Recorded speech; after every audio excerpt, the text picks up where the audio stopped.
We're in the Big Tire Garage, and I'm showing you guys all of my favorite TMR Customs tools. Now, I've said before, TMR Customs is well known for their fabrication and builder parts that you use to make it easier to build your project. But they also have a full line of tools, and I'm showing you my favorite ones as well as some tips and tricks on how to use them. Now, this is a tool that if you do any type of custom metal fabrication in the off-road space, you're going to want to have one of these in your arsenal. This is the Grizzly Hole Saw Notcher. The Grizzly Notcher arrives ready to assemble with a 1-inch thick swing arm and an 1.25 inch thick heat-treated chrome moly shaft. The 2-clamp design allows you to notch on a bend, and the notcher has a max capacity of 2.5 inch round and square tubing and 2-inch max flat and angle capacity. The main block is oxide coated, and the swing arm has a billet aluminum bearing block, and the included degree wheel and pointer are powder coated. The notcher comes with 1/2 inch 20 and 5/8 18 arbor threads and can be driven by a 3/8 or 1/2 inch drill motor. To assemble the notcher, start by installing the main block into your vise and install both clamps. Then install the swing arm and the degree pointer.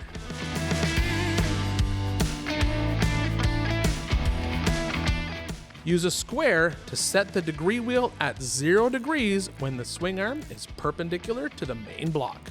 Once you have the Grizzly Notcher fully assembled and the degree wheel aligned with the arbor, you're ready to start notching your tubing. But as I said before, my plan here is to show you some tips and tricks when using tools like this. So I'm going to show you the first thing that you need to know when you're going to start notching a piece of tube with any hole saw notcher.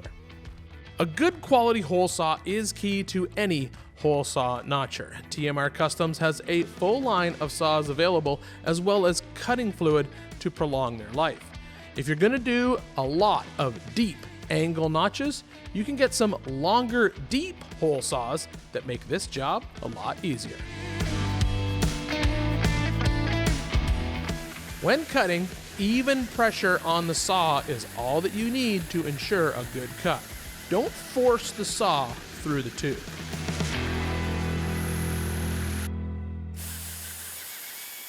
So a couple of tips when you start using your hole saw notcher. Don't try to basically take half of the size of the hole saw out of the notch. You really only want to bite about 1/3 of the tube away, because even though we've notched this tube, there's still one more step to it. If you start using more of the hole saw to cut through the tube, it just wears the hole saw out a lot faster, and you're just going to be replacing those hole saws constantly. Second thing is the drill. Yes, you can use an electric drill motor to run one of these hole saw notchers, and it works fine. I've had better luck using an air drill. I just find the torque from the air drill seems to basically move the saw a little bit slower, allows it to just work its way through the tubing, extends the life of the hole saw, and more importantly, sometimes when you're using these hole saw notchers, the hole saw can catch on the tubing and it wants to rip the drill out of your hand, and that can hurt your wrist really bad. You can get a handle that you can hold on to, but sometimes that's just not enough. So what I do is I stand on the air hose. That way, if the drill does catch and it tries to bite, it basically can't go anywhere. You're just using the air hose as a safety feature. It's just one thing that I like to do. But yes, we have notched that tube, but there's one more thing that we have to do before we can weld it. Now, even though the notch has just come out of our notcher, and yes, technically it does fit perfectly on the tube, it's not ready to weld into place. And that is because if you look carefully, as the hole saw cuts through the tube, it creates these very thin areas around the edge. If we were to weld this section right here to this tube, it may look strong, but it won't be strong because this tube is 120 thousandths of an inch thick, but this edge right here is not thick. So before you weld it, you have to grind it and bevel it properly.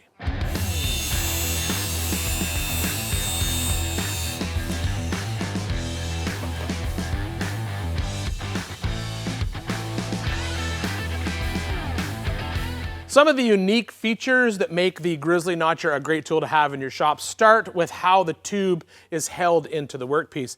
This clamping system, having these two different clamps with these thumb screws, make it easy to clamp a notch into a curved piece of tube. A lot of hole saw notchers can only hold the tube on the flat section, which makes it very hard to get a notch close to a bend like this. We've got it set up right now to be really close to this bend on this 1.5" tube, and by simply moving these clamps back and forth, makes it a lot easier to get that notch lined up. I can also adjust the height of the anvil using this dovetail piece right here, and that allows me to offset it to get close to that corner bend as well. It also makes it great for offset notching, if I just wanted to basically nip the bottom of a tube to nest a piece of tube into it. It also means that I can clamp different things into this notcher. I don't just have to notch tube. I can notch flat plate, square, or even angle iron to basically nest up against a piece of tubing. Plus, we don't have to always use the notcher in a vise. This notcher can actually be secured right onto the chassis or roll cage that you're working on if you need to either repair a piece of tubing or add something later on. That is why TMR says that this is honestly the last tubing notcher that you'll ever buy, and I think they're right.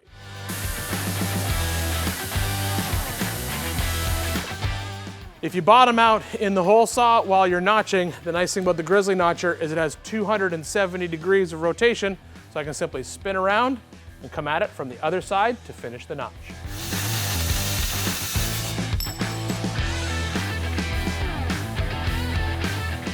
For more information on the Grizzly Notcher and to get yours, head on over to tmrcustoms.com.